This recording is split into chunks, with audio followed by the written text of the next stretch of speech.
2015 was notable for Pixar because it's the first time they've ever released 2 feature films in 1 year. While Inside Out was a massive success both critically and financially, The Good Dinosaur wasn't received quite as well on either front when it followed a few months later. It received positive reviews overall, but it's actually the lowest grossing Pixar film ever, which means not as many people went to see it. One of the primary criticisms I see about this film is that the story is very bare bones, including reviews arguing that The Good Dinosaur, quote, falls short in the narrative department, is pretty much exclusively a kids movie, and is not pushing the boundaries of storytelling, but certainly does the job. Today, I'm here to make a case for The Good Dinosaur, and explain why I think the film's simplicity actually makes it stronger, and is also part of what makes it the most underrated Pixar film. Mix a story with the laboratory, get a story laboratory. The Good Dinosaur tells the story of Arlo, a young apatosaurus who gets carried far away from his family's farm in the aftermath of his father's death, and must navigate his way through a frightening, unforgiving world to find his way back home. When unpacking any story, I think it's important to understand 3 basic storytelling elements: genre, structure, and character. All 3 of these things influence and interact with one another, but they're all equally important in the process of digging into the heart of any story. Often, it's good to start with character. Looking at Arlo, our protagonist, we can ask a few questions that'll help us understand his journey. What is his normal world? What is his external goal? And what is his internal problem, which correlates directly to his internal goal? Arlo is one among 3 siblings, and from the moment he's born, we can see that he's frightened of the world around him. The problem of fear is communicated visually through Arlo's body language, and we see his weakness in those adorable shaking knees, which we'll see return later on as well. In addition to being fearful, which is reinforced in his comical encounters with some of their animals, his job is to help take care of the family farm. He can't seem to do this job properly, and we hear both his brother Buck and his father verbalize this problem early on. You mess up your chores and everyone else's. You're such a coward. Arlo's father also introduces something visual in the beginning of the story that will become an embodiment of Arlo's external and internal goals later on. Do it! Come on! Yeah! Only if your mama does it first. If anyone's earned a mark round here, it's her. While the rest of the family makes their marks almost immediately, Arlo can't seem to pull himself together to accomplish anything worthy of a mark. So we've got a basic understanding of Arlo, right? A young dinosaur who struggles with his own fear and weakness. Next, let's step back and unpack another one of our 3 basic storytelling elements: genre. As we will quickly see, The Good Dinosaur falls into one of the most timeless, fundamental, and primal genres of storytelling that's been around pretty much since the beginning: the quest, or as Blake Snyder likes to call it in his book Save the Cat, the Golden Fleece. Like any genre, the quest comes with a few basic rules or guidelines that will inform the story's structure. Blake Snyder describes the quest, or Golden Fleece, as a story in which a hero goes on the road in search of one thing and winds up discovering something else: himself. Snyder further lays out the rules of the genre, saying, "The milestones of the Golden Fleece are the people and incidents that our hero encounters along the way. Because it's episodic, it seems not to be connected, but it must be." In this story, Arlo will have 3 primary encounters with the world around him that will teach him about how to come to grips with his fear. The first encounter comes early in the film, after Arlo falls into the river while trying to chase off a pesky little human boy who was part of the reason Arlo's father was killed.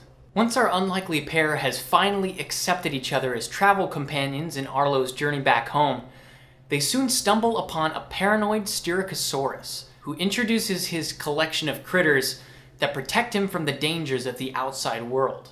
This is Dream Crusher. He protects me from having unrealistic goals. After an attempt to name the human boy before Arlo can, Arlo finally arrives at the name Spot to claim him as his own, and they continue onward.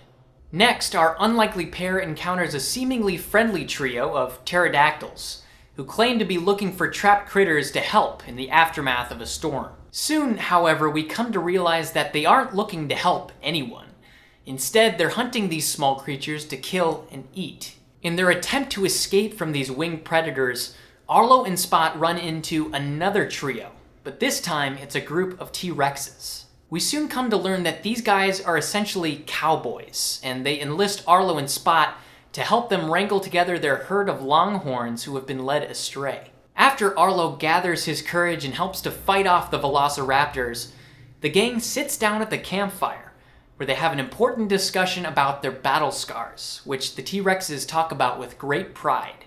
Before we take a closer look at this very important scene, let's zoom out for a moment and look at these three major encounters as several parts of a whole. Here, we can see that Arlo is learning something new about fear in each encounter, as the storytellers are giving us three examples of fear on a spectrum. Too much fear will cripple you. Too little fear will give you an unhealthy, me-first mentality. But what does our third encounter with the T-Rexes teach Arlo about fear? Let's dive back into the campfire scene to find out. After the father T-Rex, Butch, tells a captivating story about fighting off two crocs by himself, Arlo chimes in, saying that he's ready to rid himself of fear completely, just as the T-Rexes have learned to do. I'm done being scared. However, Butch responds by telling Arlo something he doesn't expect from such an intimidating creature. Listen, kid, you can't get rid of fear. It's like Mother Nature. You can't beat her or outrun her, but you can get through it. You can find out what you're made of. And so we learn with Arlo that fear is a necessary part of us that we must work through to find out who we really are. This idea harkens back to what Arlo's father told him before he died. Sometimes you gotta get through your fear to see the beauty on the other side. I admire the way that this story's theme of embracing fear interacts with its quest structure, not because they're both simple, but because they're both primal. I mentioned before that the quest is one of the most timeless and basic stories ever told, because it resonates so completely with our humanity.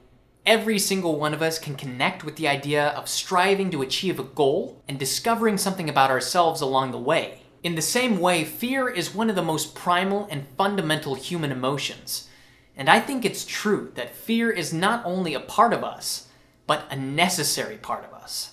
Necessary to our survival, yes, but also to our growth. In his book, Creativity Inc., Ed Catmull, the president of Pixar and Walt Disney Animation Studios, had this to say about fear.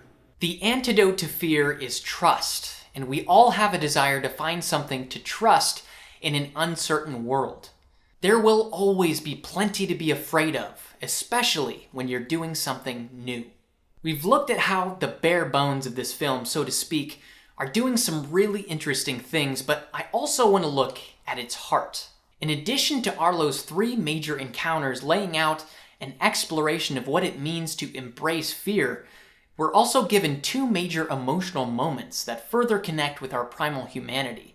And these are what folks at Pixar like to call tentpole moments. And the important thing about tentpole moments is that they must be connected in some way. In one of my favorite scenes in the film, Arlo and Spot lay in the sand and discover that they have more in common than they thought. In a beautiful moment with almost no dialogue, we see this visual display of both characters putting sticks in the sand to represent their families, which they draw circles around. Next, the mood grows somber as both Arlo and Spot knock over a few of their sticks, indicating that they've lost someone close to them. From this point on, Arlo takes on more of a protective role with Spot, and just like he will learn from the T-Rexes later on, he feels the urge to defend and cling to those who are close to him.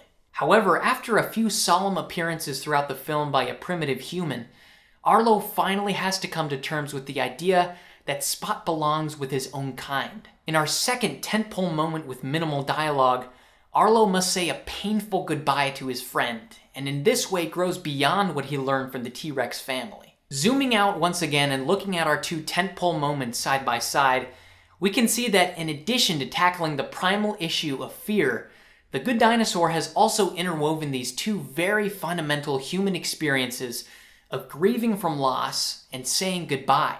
Two things that are, again, very much a part of the human experience. And so, although The Good Dinosaur may appear to be a barren film, in its lack of both a large cast and that rapid-fire dialogue we've come to love and expect from Pixar, the stillness, silence, and simple, solemn moments are all elements that support a strong narrative of primal human experience. If this is your first time at Story Laboratory and you want to see more, subscribe to join the Lab Rat Pack. Thanks for watching, and remember, story is king above all movie things.